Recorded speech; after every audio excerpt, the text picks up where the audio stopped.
네, 안녕하세요. 보안포인트 조정입니다. 이번 시간에는 와이어샤크 패킷 분석 중에서 넷서스 취약점 분석에서 발생하는 패킷을 한번 같이 분석해 보도록 하겠습니다. 넷서스에 대해서 좀 모르신 분들에 대해서 추가적으로 설명을 드리면요. 넷서스 자동 스캔 같은 경우에는 저희들이 모의 해킹할 때, 내부 취약점 분석을 할 때 활용할 수 있는, 무료로 어느 정도 활용할 수 있는 도구입니다. 그래서 요거는 이제 웹 해킹뿐만 아니고 여러 가지 시스템에 관련된 정보들, 취약점을 분석할 수가 있어요. 그래서 모의 해킹 할 때 이제 어떤 버전 정보들이 좀 잘못됐다거나, 버전 정보 보안 패치가 안 돼 있다는 것이죠. 그 다음에 어떤 불필요한 디렉토리 정보들이 노출되어 있다거나, 아니면은 여러 가지 취약점이 있음에도 불구하고 디폴트 계정으로 있는데도 불구하고 그것들을 설정하지 않았던 거나, 이러한 여러 가지 정보들을 검색을 할 수가 있습니다. 그래서 여기 보면 이제 넷서스 칼리눅스에서 넷서스가 저희 설치하고 난 뒤에 이제 화면이고, 또 한번 제가 여러 가지를 돌려봤습니다. 특히 오늘 우리가 분석할 것은 메타스포이트 버전 3라는 거에 대해서 좀 분석할 거예요. 자, 여기 메타스포이트 버전 3로 이렇게 검사한 결과이고요. 이거를 살펴보면은 다양한 취약점들이 있는 것을 볼 수가 있습니다. 그래서 저는 요거를 미리 이제 패킷을 발생을 시킨 것이고요. 여러분들도 넷서스라는 도구를 설치했다면은 이렇게 한번 도구를 돌려보고, 그 다음에 거기에 대해서 패킷을 캡처를 한번 해보시기 바랍니다. 자, 그러면은 제가 이제 패킷을 불러왔습니다. 그래서 앞에서 저희가 웹 취약점 도구 여러 가지 닉토나 아르키니 같은 것들을 한번 분석을 해봤는데, 거기는 이제 웹 취약점 분석 도구, 웹 취약점에 맞춰진 도구들이죠. 예, 그러다 보니까 시스템 프로토콜, 다른 이제 내부 프로토콜에 사용하고 있는 여러 가지 프로토콜들이 있는데, 거기서 사용하는 것들을 검사를 하진 않습니다. 근데 넷서스 같은 경우에는 여러 프로토콜들을 검사를 하게 되는 거고, 야는 이제 외부 모의 해킹보다는 내부적인, 내부 어떻게 보면 방화벽 안쪽에 들어가 있는 거죠. 내부 방화 안쪽에 있을 때 우리가 이 같은 동일 네트워크에서 진행할 수 있는 도구로 좀 많이 활용을 하고 있어요. 그렇다 보니까 불필요한 서비스들이 열려 있으면은 거기에 대해서 정보들을 수집을 하게 됩니다. 그래서 이거를 이제 분석을 똑같이 하게 되는 건데요. 첫 번째는 제가 항상 얘기 드렸죠. 우리가 프로토콜에 대한 통계를 한번 봐야 한다고요. 그래야 여러분들이 어딜 부분을 중점적으로 봐야 할지 알 수 있다고 얘기했습니다. 그래서 프로토콜 통계를 한번 보시면은 앞에 꼭 안 보신 분들은 꼭 보시고 오셨으면 좋겠어요. 그래야 비교가 되니까요. 그러면 이 넷서스 프로토콜을 보면은 다른 웹 해킹 같은 경우는 어디에 많이 이제 위치를 그 패킷이 많이 발생하냐면 TCP 쪽에, 특히 그 다음에 HTTP 쪽에 많이 발생을 했어요. 근데 여기도 TCP 쪽, 어차피 TCP 아래에 이제 여러 가지 프로토콜들이 들어가 있으니까요. 당연히 많이 있고요. 근데 HTTP 쪽에서는 전체에서 보면은 이것도 많이 있긴 있네요. 그렇죠? 지금 현재 69,000개 중에서 10,000개 정도가 이제 비율을 차지를 한 거기 때문에, 하지만은 다른 웹 해킹에 비해서는 많지는 않다. 예, 비율적으로는 많지는 않습니다. 자, 근데 퍼센테이지로 치면은 이제 불필요한 프로토콜 다른 게 여기서 와이어샤크에서 분석하지 않는 거, 아니면은 그냥 지나가는 커넥션 정보나 그런 것들, 불필요한 정보도 빼면은 상당히 많은 비율들을 차지를 하긴 합니다. 자, 근데 다른 특징들을 보면은 다른 그 웹 취약점 도구하고는 달리 정말로 많은 프로토콜 형태들이 발생을 하고 있어요. 특히 이제 넷바이스 관련된 부분들이나, 아니면 여러 이제 도메인 관련된 DNS를 검사하는 그런 정보들 같은 경우나, 아니면 이제 DCRPC, 리모트 프로세스 콜이라고 얘기를 하죠. 이런 것들, 그 다음에 분산 컴퓨터 환경을 이렇게 확인하는 여러 가지 패킷들이 이제 발생을 하고 있고요. 그 아래 TCP 프로토콜 그 아래쪽에 보셔라도 SSH라는 거 있고, MySQL, 그 다음에 SMB 관련된 이런 것들이 존재되는 것을 볼 수가 있습니다. 이게 앞에서 봤던 것보다는 훨씬 더 많은 프로토콜이 지금 현재 종류들 발생을 하고 있어요. 그래서 이런 도구들의 특징들은 여러분들이 분석을 할 때 혹시나 공격이 들어오면은 굉장히 이런 프로토콜이 다양하다라고 한다면은 후보군으로 이제 넷서스 같은 경우나, 아니면은 이렇게 이 웹 취약점 도구 이외의 다른 것들에서 발생할 가능성이 높아요. 그래서 웹 취약점 도구는 좀 HTTP에 초점이 맞춰져 있다. 다른 패킷들은 많이 발생하지 않는다. 라고 보시면 됩니다. 그래서 패킷 개수를 보더라도 그냥 발생한 것이 아니고 상당히 많은 패킷들을 뿌리고 있습니다. 그만큼 이쪽에서는 뭔가 정보들이 노출이 됐고 그 다음에 거기에 대해서 본격적으로 공격들을 진행을 했다라는 것을 볼 수가 있고요. 아래쪽에 보더라도 지금 현재 SMB, 특히 SMB 같은 경우는 우리가 SMB 취약점을 이용한 여러 가지 취약점들이 많이 있죠. 그래서 그런 것들, 이터럴 취약점이나 아니면은 우리가 워너크라이 관련된 것들이죠. 그래서 이터럴 취약점, 워너크라이 관련된 이런 것들이 다 SMB 취약점과 관련된 거기 때문에 이런 것들을 검사를 하고 있다라고 보시면 되고요. 그 다음에 여기에서 지금 현재 새로운 것들이 좀 나오는데 멜폼드 패킷이라는 것은 이 와이어샤크 입장에서 봤을 때 어떤 의심되는 패킷들이 있어요. 그래서 여기에만 있는 게 아니고 MySQL 쪽에도 있고 그래서 나름대로 여기에서 이제 그 어떤 난독화들이 발생을 했다거나 이제 공격 과정에서 어떤 난독화가 이제 발생을 했다거나 아니면 이거는 실제 어떤 공격 패턴들이 안에 들어가 있다라고 한다면은 이게 멜폼 패킷이라는 걸로 이게 좀 살짝 분류가 됩니다. 그래서 여러분들이 이 멜폼 패킷만 좀 보고 싶다고 한다면 오른쪽을 누르셔가지고 어플라이 셀렉트 필터 기능이죠. 요거를 셀렉트를 하시면은 나름대로 뒤쪽에서 볼 수가 있어요. 물론 이제 더 상세히 보려면 이제 앞뒤 정보들을 좀 여러분들이 보셔야겠지만은 이제 이런 정보들을 봐서 이제 팔로우에서 TCP 스트링으로 보시면은 이런 패킷들 같은 경우는 멜폼으로 얘가 분류가 되는구나. 예, 그렇죠. 분류가 되기 때문에 이런 것들을 좀 중점으로 좀 보면 되겠구나 라고 생각하시면 될 것 같고요. 이 넷서스에서 공격, 넷서스뿐만 아니고 여러 가지 자동 도구 같은 경우는 그 패킷 안에 이런 특징들이 숨어져 있습니다. 그래서 여기 같은 경우에도 보면은 얘 같은 경우는 지금 현재 XML 취약점을 이용하는 거거든요. 이 같은 경우는 이제 XML에서 외부 엔티티 정보들을 가져와서 윈도우즈 정보들을 이제 시스템 정보를 확인할 수 있는가 요겁니다. 그래서 XML 인젝션, XML 관련된 그런 취약점을 이제 테스트하는 것인데 여기 보면 이렇게 넷서스라는 것들이 중간중간에 이렇게 껴져 있어요. 그 다음에 그 아래쪽에 보더라도 스트링 정보, 어차피 위에서 불러오는 이런 스트링 정보나 이런 것들이 포함된 것을 볼 수가 있습니다.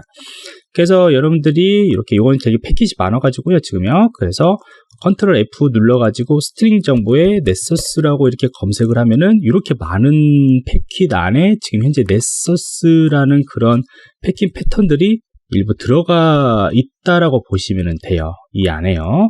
그래서 이런 자동 도구 같은 경우에는 이런 특징들이 있다. 그래서 여러분들이 어떤 도구에서 작동을 시켰는지, 그래서 이것이 그냥 취약점이 있어서 하는 것이 아니고 넷서스나 자동 도구를 통해 가지고 여러 스캐닝을 돌린 거다. 그리고 빠른 시간 내에 지금 현재 막 발생을 하고 있는 거죠. 굉장히 빠른 시간 내잖아요. 지금 현재 1초 사이에 무려 거의 한 4, 50번 정도가 발생을 했다고 보시면 돼요. 1초 정도에 50번 이상이죠. 그래서 거의 보면은 디도스 공격 숫자가 거의 맞먹을 정도로 굉장히 많은 패킷들이 발생을 한다고 보시면 될 것 같습니다. 그래서 이런 것들을 다 여러분들이 분류를 하고 어느 정도 이제 분석을 하면 되는 것이고요. 그 다음에 얘 같은 경우에는 HTTP, 아니고요. 그 프로토콜 쪽에서 몇 개를 한번 확인해 볼까요? 우리가 또 다른 특징들을 한번 보면은, MySQL도 지금 현재 있는 것 같아요. MySQL도 있고, 있으니까 MySQL 한번 검색을 해볼까요? 있는가? 자, MySQL 검색하면은 MySQL 프로토콜이 이제 분류가 되죠. 그러면은 여기에서도 이제 리퀘스트 멜폼 형식의 것들이 여기도 아까 포함이 되어 있을 거예요. 그 다음 로그 리퀘스트 유저에서 여기에도 특징이 있죠. 바로 이제 넷서스라는 것을 이용을 한 것이고요.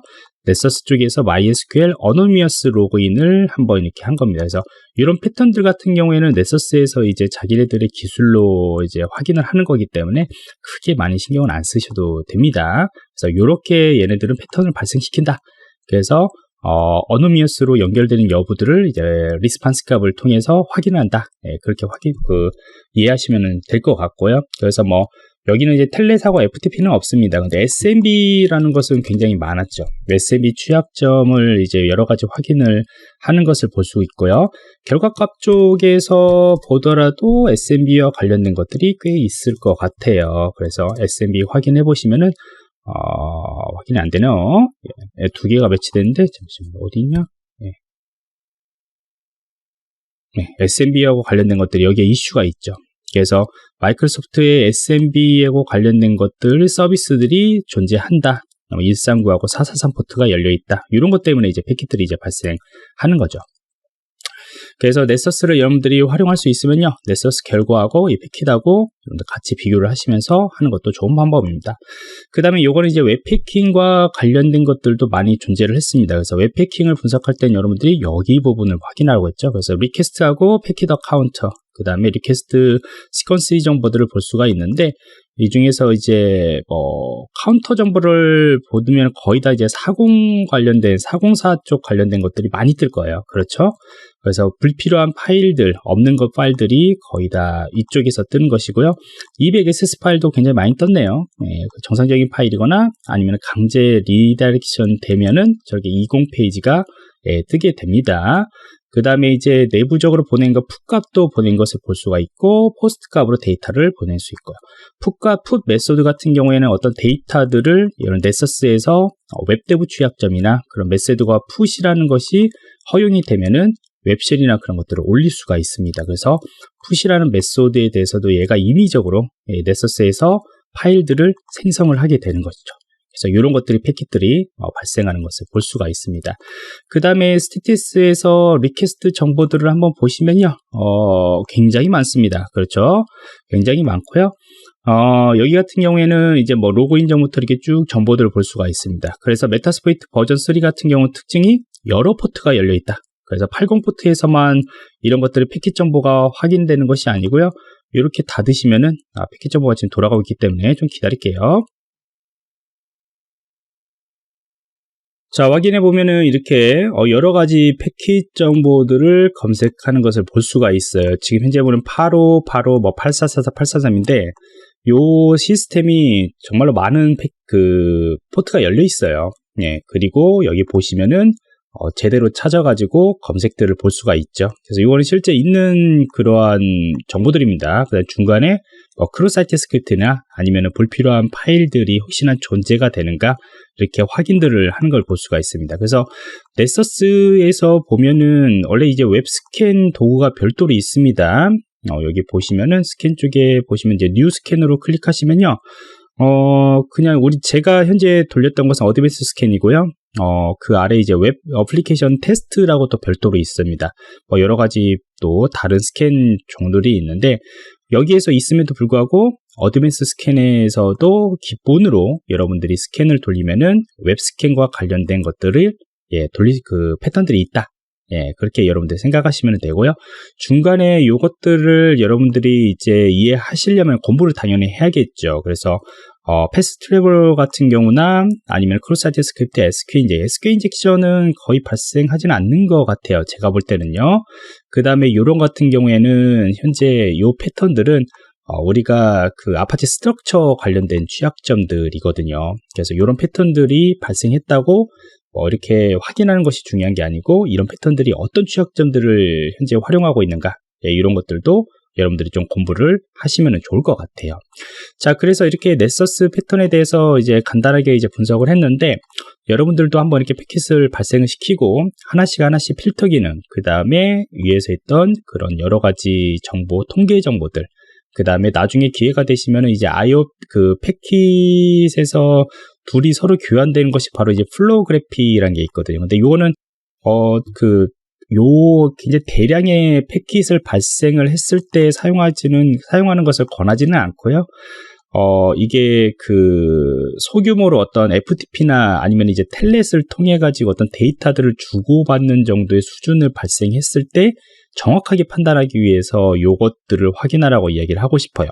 이 자동 스캔 같은 경우는 패킷들이 너무나 많이 발생하기 때문에 사실 요거를 분석하면은 너무 어려워요. 근데 여러분들이 요거를 상세하게 보고 있다가 서로 이제 교환되는 부분들, 요거는 이제 서로 A라는 것과 소스하고 그다음 데스티네이션 IP하고 서로 교환되는 것들을 자세하게 패킷들을 확인하는 것들이 바로 플로그래픽이거든요.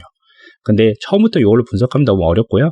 여기에서 이제 중요한 정보들을 서로 주고받았냐 안 받았냐 그것들을 좀 확인할 때 여러분들이 활용할 수가 있고요. 혹은 네트워크 마이너라는 도구는 위에서 설명을 드렸습니다. 그래서 그것들을 같이 활용하셔도 큰 도움이 되실 겁니다.